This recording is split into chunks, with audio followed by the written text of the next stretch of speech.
లేదంటే ఈ రోజంతా ప్రదక్షిణలు చేసి కుంకుమార్చన రేపు బ్రహ్మముహూర్తంలో చేయిస్తావా ఏంటి? అయ్యయ్యో, అలాంటిదేం లేదు పంతులు గారు.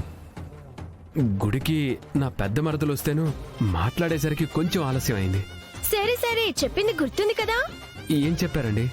అడిగేరా, అన్ని నువ్వే అడిగేసి ఈ పూజ కూడా నువ్వే చేయించి సాయంత్రం ప్రసాదం ఇంటికి పంపించు. నేను ఇంట్లో కూర్చొని రామకోటి రాసుకుంటాను. చేయించు. అయ్యయ్యో, గురువుగారు గురుగారు గురుగారు క్షమించండి గురువుగారు.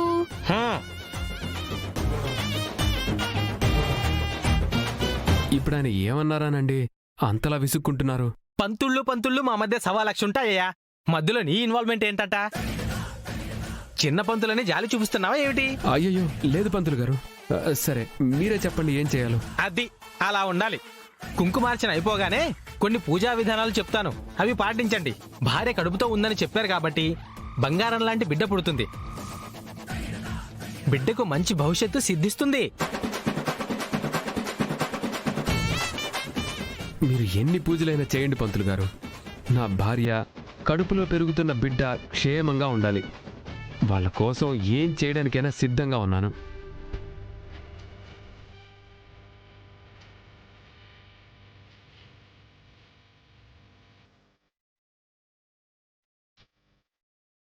శుభం. ఇదిగో గురువు గారు మంత్రోపదేశం చేస్తారు. గుంజలు తీస్తే మీరు కూడా వాటిని మనసులో అనుకోవాలి. అలాగే పంతులు గారు.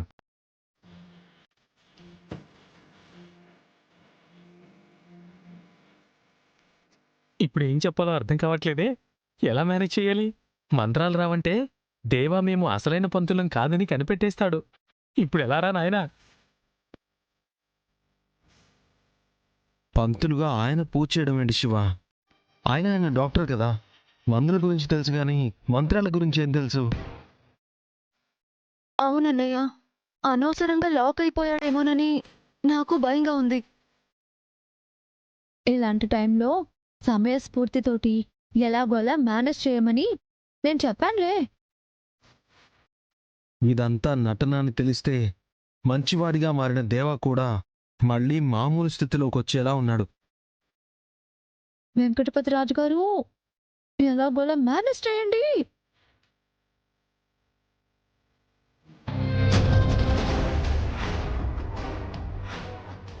గుంజీలు తీస్తూ ఏవో మంత్రాలు చెప్పమన్నారు కదా పంతులు గారు. మంత్రాలు చెప్పండి.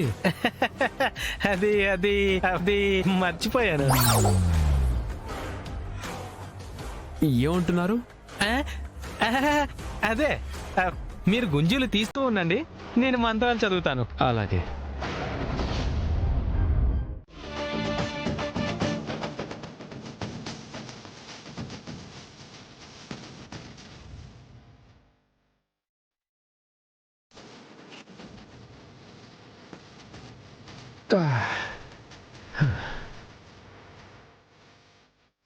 శుభం. నిజంగా నిన్ను చూస్తుంటే ముచ్చటేస్తుందయ్యా. భార్య కోసం ఇదంతా చేస్తున్నావు. పంతులు గారు, వాళ్ళు బాగుండడం కోసం నేను ఏమైనా చేస్తానని చెప్పాను కదా.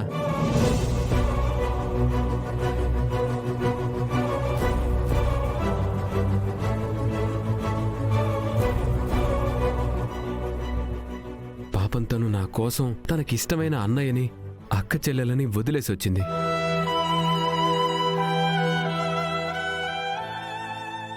వాళ్ళెవరూ గుర్తు రాకుండా చూసుకోవాల్సిన బాధ్యత ఒక భర్తగా నా మీద ఉంటుంది కదా పంతులు గారు.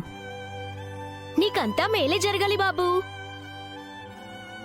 చూసావా బావా, భక్తితో ఎంత ప్రేమగా మారిపోయాడో.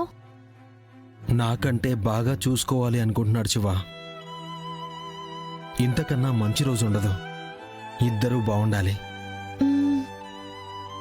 మమ్మల్ని క్షమించు స్వామి. దేవాబావలు నిజంగా మార్పు వచ్చిందో లేదో తెలుసుకోవడానికి పంతులు గారి వేషం వేయించి నీ పేరు చెప్పి పరీక్ష చేశాం. మంచి మనిషిగా మార్చడానికి దేవాలయం కంటే మంచి చోటు ఎక్కడుంటుందమ్మా? సరే అన్నయ్య, నేను ఇంటికి వెళ్తాను.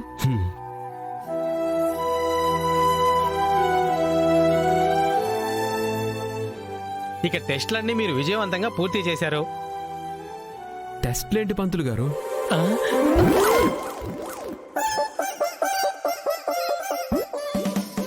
టెస్ట్లు కాదయ్యా, అర్చన, కుంకుమార్చన చేయించి అద్భుతంగా పూజ పూర్తి చేశావు అంటున్నాను. ఓ ఇక మీరు వెళ్ళొచ్చు. మంచిది పంతులు గారు. శుభం. ఆ,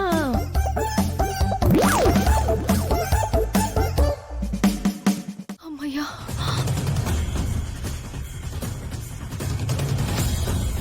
కార్ ఎక్కడ పార్క్ చేసావయ్యా? చూసుకోవాలి కదా. శ్రీవల్లికి ఏమన్నా అయ్యుంటే గంగబావ తట్టుకునేవాడా? తప్పైపోయింది సార్. బండి సడన్ గా బ్రేక్ డౌన్ అయిపోయింది. మెకానిక్ని తీసుకొద్దామని వెళితే అక్కడ మెకానిక్ లేడు సార్. ఇప్పుడే వెళ్ళి వేరే మెకానిక్ని తీసుకొచ్చి కారు బాగు చేయించుకొని తీసుకొని వెళ్తాను సార్. సరే వెళ్ళు. శ్రీవల్లికి ఏం కాలేదు కదా బావా? ఏం కాలేదు, సమయానికి వచ్చి ఆదుకున్నావు. థ్యాంక్స్ బావా. నువ్వు వచ్చుండకపోతే అన్నయ్య నేను ఇబ్బంది పడేవాళ్ళం.